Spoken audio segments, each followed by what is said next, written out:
Hello मेरे प्यारे प्यारे बच्चों, सीए फाउंडेशन के एग्ज़ाम में बचे हैं बहुत कम दिन और हमारे सभी बच्चों की रिक्वेस्ट थी कि सर सीए फाउंडेशन के अकाउंट्स के पेपर में बताओ कि सर हमें क्या पढ़ना है। अब इतने कम दिन बचे हैं, इसके इंपॉर्टेंट टॉपिक्स क्या हैं और इसमें पेपर में क्या चीज़ें आ सकती हैं।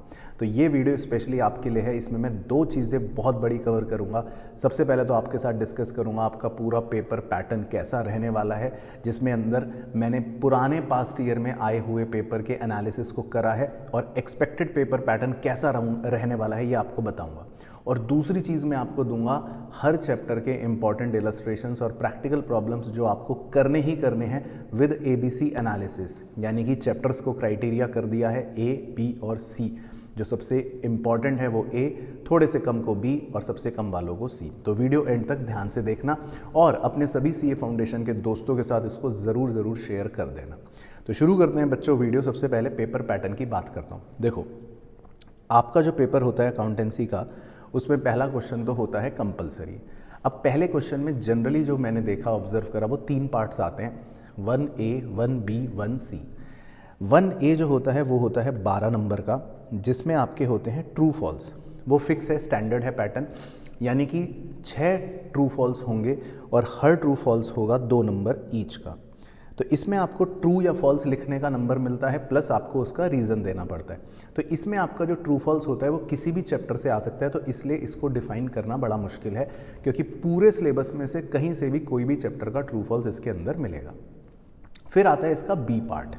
बी पार्ट जो मैंने ऑब्जर्व करा, जो 4 नंबर का होता है, वो जनरली कोई ना कोई एक छोटी थ्योरी क्वेश्चन होती है। अब मैंने हर पेपर में देखा कि वो किसी भी चैप्टर से थ्योरी पूछ लेते हैं। जनरली वो थ्योरी आपके चैप्टर 1 या चैप्टर 2 से बिलोंग करती है।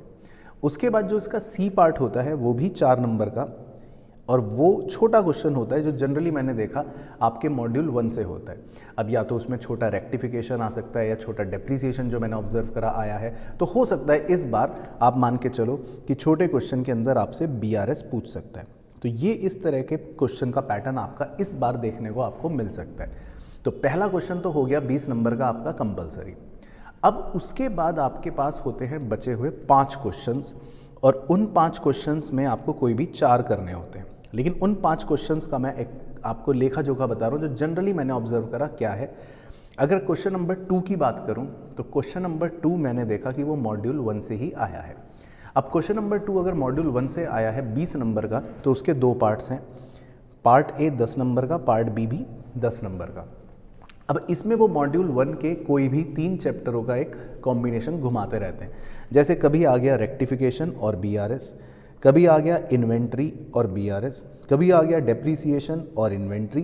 तो जो आपका चैप्टर 3, चैप्टर 4 या रेक्टिफिकेशन है या बिल्स ऑफ एक्सचेंज कह लो, अब इसमें बिल्स ऑफ एक्सचेंज नहीं है तो हो सकता है बिल्स ऑफ एक्सचेंज का क्वेश्चन आ जाए 10 नंबर का। तो यानी कि मॉड्यूल 1 के आपके चैप्टर 3 से लेकर चैप्टर 6 के बीच में जो है उनमें 10-10 नंबर के 2 चैप्टर्स के क्वेश्चंस आते हैं। तो ये हो गया आपका क्वेश्चन नंबर 2।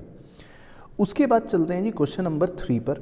क्वेश्चन नंबर 3 भी 10-10 नंबर के 2 पार्ट्स में डिवाइडेड होगा, 20 नंबर का एक क्वेश्चन होगा, और इसके अंदर आपको मॉड्यूल 2 का कोई क्वेश्चन मिलेगा जो मैंने ऑब्जर्व करा। अब मॉड्यूल 2 में कौन सा क्वेश्चन हो सकता है, जैसे कभी आ गया सिंगल एंट्री या उसके साथ पार्टनरशिप लगा दिया, यानी चैप्टर एक सिंगल एंट्री और एक पार्टनरशिप। इसी तरह एक बार 10 नंबर का मैन्युफैक्चरिंग अकाउंट का क्वेश्चन आ गया और 5-5 नंबर के 2 पार्ट्स बना दिए, रेक्टिफिकेशन का और गुडविल का, यानी कि पार्टनरशिप में से गुडविल इजी वाला रेक्टिफिकेशन और एक मैन्युफैक्चरिंग यानी फाइनल अकाउंट्स। एक बार कॉम्बिनेशन बना दिया कि सिंगल एंट्री 8 नंबर का और रिटायरमेंट 12 नंबर का, यानी कि 20 नंबर कंप्लीट करने। लेकिन मॉड्यूल 2 के अंदर से इसमें आप देखोगे वेरिएशन मिल रहे हैं। तो हो सकता है इस बार आपको किस तरह का कॉम्बिनेशन नज़र आ जाए। लेट से एक क्वेश्चन एडमिशन का, यानी कि 10 नंबर में एक पार्टनरशिप हो गया, और आपका साथ में सिंगल एंट्री या फिर कोई और फाइनल अकाउंट्स का क्वेश्चन लगा सकते हैं। तो मुझे ऐसा लगता है कि वो फाइनल अकाउंट्स सिंगल एंट्री का देने का चांस ज़्यादा रहता है। तो आप सिंगल एंट्री को मत छोड़ना, मेरे हिसाब से ये मेरी एक इंट्यूशन है, क्योंकि सिंगल एंट्री में फाइनल अकाउंट्स ऑलरेडी कवर हो जाते हैं और सिंगल एंट्री नया चैप्टर कोर्स में इंट्रोड्यूस हुआ है, तो उसका क्वेश्चन देना थोड़ा आईसीआई ज़्यादा प्रेफर करता है। तो ये हो गया क्वेश्चन नंबर 3। उसके बाद आपका क्वेश्चन नंबर 4 जो है वो भी 10-10 नंबर के 2 पार्ट्स में डिवाइडेड रहता है, जिसमें एक क्वेश्चन तो मैंने शॉर्ट देखा ही है, पार्टनरशिप का है। तो ये आपका कंफर्म्ड एक पार्ट पार्टनरशिप का बन गया। अब कभी डिसोल्यूशन तो कभी एडमिशन, तो कभी अगर ऊपर रिटायरमेंट है तो नीचे डेथ, या ऊपर डेथ या रिटायरमेंट आ गया तो नीचे डिसोल्यूशन। लेकिन मेरे एनालिसिस में डिसोल्यूशन थोड़ा सा इंपॉर्टेंट है, आप इसको ज़रूर फोकस करना, क्योंकि डिसोल्यूशन आपके सिलेबस में नया ऐड हुआ है और इसका एक क्वेश्चन 99% मैं श्योर हूँ 10 नंबर का आपका आएगा। बाकी कॉम्बिनेशन बनाने के लिए अगेन मॉड्यूल 2 का कोई भी एक चैप्टर आएगा, या तो एनपीओ या सिंगल एंट्री या फाइनल अकाउंट्स। अब डिपेंड करता है, अगर क्वेश्चन 3 में एनपीओ नहीं है तो 4 में होने के चांसेस ज़्यादा है, 4 में एनपीओ नहीं है तो हो सकता है 3 में दे दे। तो मतलब मॉड्यूल 2 आपका कहीं ना कहीं कवर हो जाएगा क्वेश्चन 3 और क्वेश्चन 4 में। अब इसमें आपके पास चॉइस भी होती है, क्योंकि आप एक क्वेश्चन छोड़ सकते हो। तो जिन बच्चों को शायद एनपीओ मुश्किल लगता है, सिंगल एंट्री मुश्किल लगता है, तो वो एक रिस्क ले सकते हैं, एक चैप्टर आप छोड़ सकते हो। ये आपके पास अब लिवरेज है मज़े से, बिना टेंशन के। लेकिन सिर्फ हाँ, एक चैप्टर, 2 नहीं। अच्छा, उसके बाद क्वेश्चन नंबर 5। क्वेश्चन नंबर 5 जो है उसके अंदर भी अलग अलग तरह से मैंने ऑब्जर्व करा, पार्ट्स बने होते हैं, या तो 5, 5 और 10 ये कॉम्बिनेशन बना दिया, या 15 और 5 बना दिया। तो जनरली मतलब इसमें एक बड़ा क्वेश्चन देने की कोशिश की जाती है। अब जैसे छोटे छोटे क्वेश्चन आ गए तो ट्रायल बैलेंस जर्नल का आ गया, बड़ा क्वेश्चन आ गया तो एक कंपनी अकाउंट के नए वाले यानी कि रिडम्पशन से आ गया, जो मुझे लगता है कि बिल्कुल आएगा ही आएगा। तो इस पर भी आप फोकस करना, कंपनी अकाउंट्स का जो नए यूनिट्स हैं यानी यूनिट 5 और यूनिट 6, रिडम्पशन ऑफ डिबेंचर और रिडम्पशन ऑफ प्रेफरेंस शेयर्स। बाकी कभी कॉम्बिनेशन में एनपीओ आ गया, या कभी कॉम्बिनेशन में फाइनल अकाउंट का क्वेश्चन आ गया, यानी कि घूम फिर के ये भी आपका मॉड्यूल 2 इसमें इंपॉर्टेंस ज़्यादा रखता है, और छोटा मोटा हो सकता है 5 नंबर तक मॉड्यूल 1 का कुछ चिपका दें। लास्ट क्वेश्चन जो है 6th, वो मैंने श्योर देखा है कि हमेशा कंपनी अकाउंट्स का जो शेयर्स का चैप्टर है उसी में से देते हैं। वेटेज 15 भी हो सकती है या 10 भी हो सकती है। अगर शेयर्स का इशू 10 नंबर का दे दिया तो साथ में शायद डिबेंचर का इशू भी 5 नंबर का लगा देते हैं। बाकी एक 5 नंबर का पार्ट इसमें थ्योरी का लगा रहता है लास्ट में, वो किसी भी चैप्टर की होती है। जनरली मॉड्यूल 1 से कोई भी चैप्टर की एक थ्योरी क्वेश्चन लगा देते हैं। तो अब देखो, अगर मैं इसका एक एनालिसिस बनाऊं आपके लिए, बहुत ईजी, उसके बाद जाऊंगा एबीसी एनालिसिस और इंपॉर्टेंट टॉपिक्स में, वीडियो छोड़ना मत। आप अगर एक 6th क्वेश्चन को पकड़ लो कि मुझे एक क्वेश्चन तो ये करना ही है, तो इसमें आप देखोगे कि आपका एक कंपनी अकाउंट शेयर या इशू डिबेंचर वाला होगा और एक थ्योरी होगी, तो स्कोरिंग मार्क्स हो जाएगा और टाइम भी इसमें कम वेस्ट होगा, क्योंकि शेयर्स हो या डिबेंचर इशू हो, इसमें ज़्यादा कोई लेजर बनाने नहीं, कोई बड़ी कैलकुलेशन नहीं है, ईजी जर्नल है, थोड़ा बहुत ऊपर नीचे है, आप मैनेज कर लोगे। तो एक क्वेश्चन अगर आप ये रखते हो, अब आप क्वेश्चन 3, 4 और 5 इन तीनों पे अगर फोकस करो तो इसमें सब मॉड्यूल 2 की वेटेज ज़्यादा है। तो अगर आपको प्रॉब्लम है, आप मॉड्यूल 2 का कोई एक चैप्टर छोड़ भी दो अगर अभी, तो उस क्वेश्चन का जो भी क्वेश्चन होगा वो आप चॉइस में उड़ा देना। अब आप चाहो तो 3 और 4 कर लेना, या 4 और 5 कर लेना, या 3 और 5 कर लेना। मतलब आपके पास चॉइस रहेगी एक क्वेश्चन उड़ाने की, जिसमें भी आपको लगता है आप वीक हो वो छोड़ देना।